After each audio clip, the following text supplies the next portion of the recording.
자유일보 대통령조차 인권을 보장받지 못하는 나라.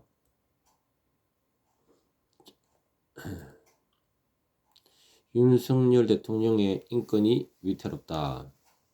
특히 구속기간 산정을 두고 논란이 거세다. 윤 대통령은 지난 15일 오전 10시 33분에 체포돼 1차 구속기한은 1월 24일 자정까지였다.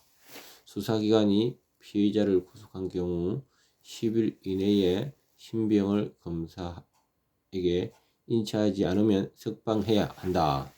다만 법원이 수사관계 서류와 증거물을 접수한 때부터 검찰청에 반환한 기간은 구속기간이 산입하지 않는다. 윤 대통령 구속영장 실질검사와 체포적부심 소요기간은 48시간 되지 않기 때문에 1일만 공제해 25일 자정까지 석방해야 한다는 변호단의 주장이다. 하지만 논란에도 불구하고 윤 대통령은 석방되지 않고 구속됐다. 인권 차원의 문제이기 때문에 구속기간에 최대한 보수적으로 해석해 윤 대통령을 즉각 석방해야 한다고 의견이 많다.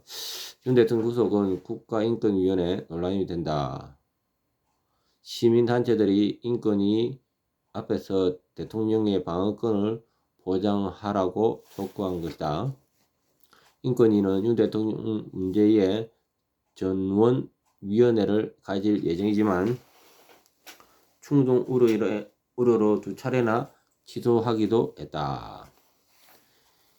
김용훈 국가인권위원회 상임위원은 윤 대통령의 법적 구속기한이 만료됐음에도 여전히 구금 상태인 명백한 불법이라고 주장했다.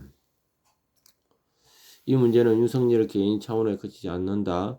윤 대통령은 비록 탄핵소추를 당하고 인신이 구속된 상태이지만 여전히 대한민국 현직 대통령 신분이다. 이런 대통령조차 불법의 소지가 다분한 절차에 의해 개처럼 끌려가 구속된다면 평범한 서민들의 인권은 어디서 보장받나? 윤 대통령에 대한 체포영장 청구와 발부, 체포와 인신 구속 여기까지 불법 수성이라는 것이 많은 법조계 인사들의 지적이다. 민주당의 행보가 더욱 과간이다.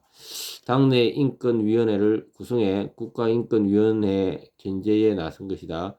이들은 인권이 조차 내란 범죄자를 보호하기 위한 움직임이 있다며 인권위가 윤석열 옹호위원회를 전락했다고 주장했다. 인권위가 윤석열 대통령의 방어권 보장 안건을 거론한 데 대한 노골적인 간섭이다. 원래 인권 수준은 그 사회의 가장 약자에 대한 보호를 기준으로 평가한다. 하지만 대한민국은 통수권자인 대통령조차 기본적인 인권을 보장받지 못하는 나라로 전락했다. 이 나라의 추락이 어디까지 그칠까? 그렇지 못할 것이다. 대한민국 미래가 암담하다.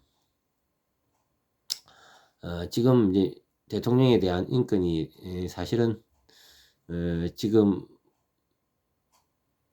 어떤 정치인들보다 가장 애로가 많습니다. 지금 이 정도 같으면은 사실 여당의 의원들이 나서야 되고 의원들의 힘도 약하고 또 정통적인 법률에 있는 이런 진행 또한 또 이렇게 수장들도 움직이지 않냐고 이런 부분을 볼 때 상당히 인권 부분이 윤석열 대통령 인권이 상당히 위해를 받고 있다는 내용입니다. 김국수입니다.